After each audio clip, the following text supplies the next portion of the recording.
Salam sejahtera untuk kita semua.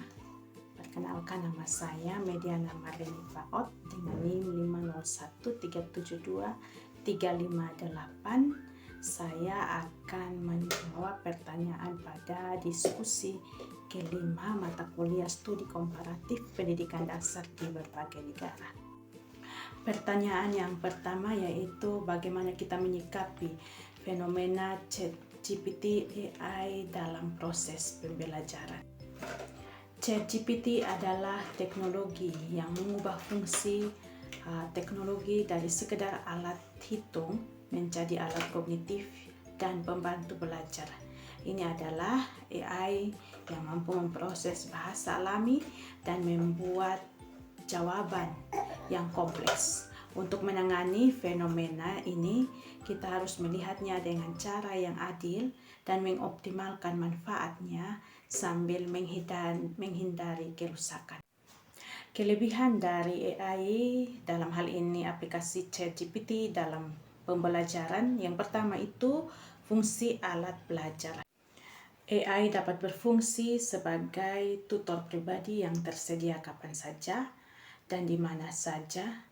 Ia dapat menyediakan penjelasan tambahan, berbagai contoh soal atau merangkum materi dengan tingkat kerumitan yang disesuaikan dengan kebutuhan unik siswa.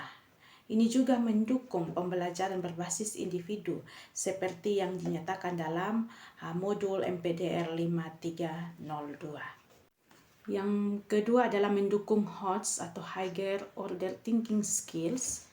AI dapat digunakan untuk mengerjakan tugas SLOTS atau Lower Order Thinking Skills seperti mengingat, mendefinisikan atau menghitung dasar, sehingga waktu di kelas dapat dialokasikan untuk kegiatan HOTS, di antaranya menganalisis, mengevaluasi, dan mencipta. Misalnya, siswa diminta menggunakan AI untuk menghasilkan solusi dan kemudian diminta untuk menganalisis validitas solusi tersebut dan mengevaluasi langkah-langkahnya. AI sebagai fungsi alat bantu. Ini bermanfaat bagi pendidik saat mereka membuat rencana pembelajaran seperti RPP atau modul ajar, rubrik penilaian, draft soal latihan atau sumber studi kasus. Selain kelebihan penggunaan AI, ada pun kekurangan dan tantangan AI dalam pembelajaran. Tantangannya yaitu yang pertama, risiko plagiarisme dan ketergantungan. Dalam hal ini aspek etika.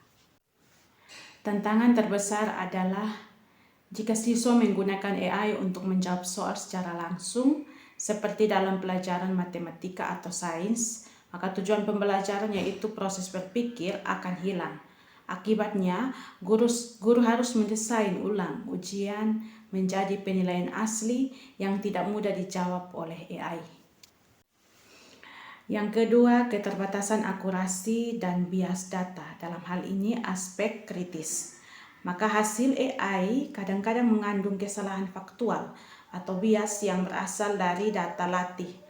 Agar peserta didik tidak menerima informasi mentah-mentah dari kecerdasan buatan, maka guru harus mengajarkan mereka literasi digital dan berpikir kritis. Yang ketiga adalah kesenjangan akses, dalam hal ini digital divide. Jika AI digunakan secara luas, maka dapat membuat perbedaan antara siswa yang memiliki akses dan yang tidak memiliki kemampuan untuk menggunakan AI semakin besar. Pengalaman pemanfaatan AI di kelas. Saya menggunakan kecerdasan buatan atau AI sebagai asisten dalam proses perencanaan. Contohnya, saya meminta AI untuk membuat 5 proyek pembelajaran IPA berbasis lingkungan dengan rubrik penilaian dasar untuk kelas 6. AI mempercepat proses brainstorming dan drafting, tetapi saya tetap mengedit dan memvalidasi hasilnya sesuai dengan kurikulum dan keadaan di sekolah saya.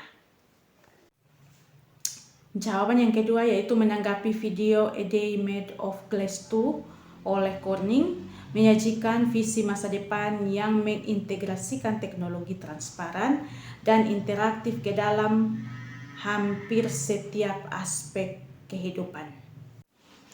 Terlepas dari fakta bahwa video tersebut dirilis beberapa tahun lalu, maka banyak teknologi yang digambarkan di dalamnya telah menjadi kenyataan atau sedang dalam tahap pengembangan yang lebih maju yang dapat kita manfaatkan, seperti layar sentuh interaktif besar yang digunakan dalam papan tulis interaktif di sekolah, kantor, dan tempat umum lainnya.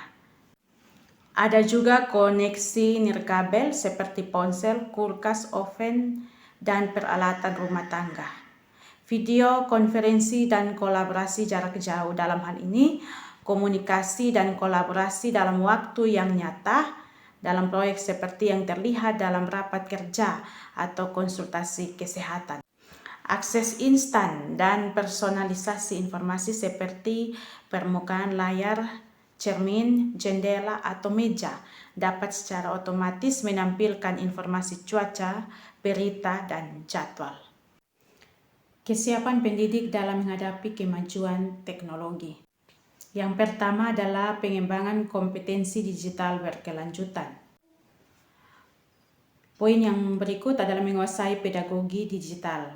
Guru harus berkembang dari sekadar menguasai alat seperti Microsoft Excel menjadi menguasai pedagogi yang memanfaatkan teknologi seperti blended learning, flipped classroom, atau AI.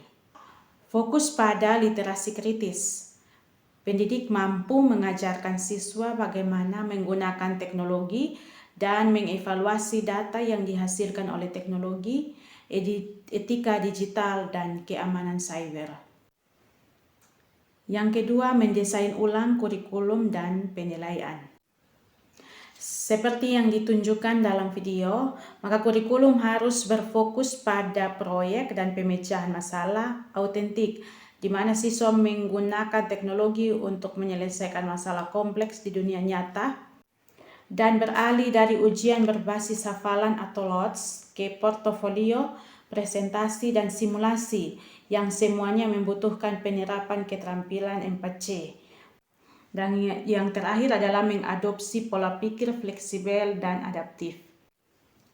Pendidik harus menjadi pembelajar seumur hidup yang fleksibel terhadap perkembangan teknologi, mendorong budaya sekolah yang melihat teknologi sebagai sarana untuk kreativitas, kerja tim, dan pembelajaran yang lebih mendalam.